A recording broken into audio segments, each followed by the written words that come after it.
போது விளக்கொன்று உண்டு, எதிர்காலம் ஒன்று எல்லோருக்கும் உண்டு. உண்மை என்பது என்றும் உள்ளது, தெய்வத்தின் மொழியாகும்.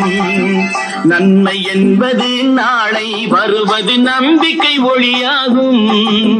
புத்தன், இயேசு, காந்தி பிறந்தது பூமியில் எதற்காக? தோழா, ஏழை நமக்காக.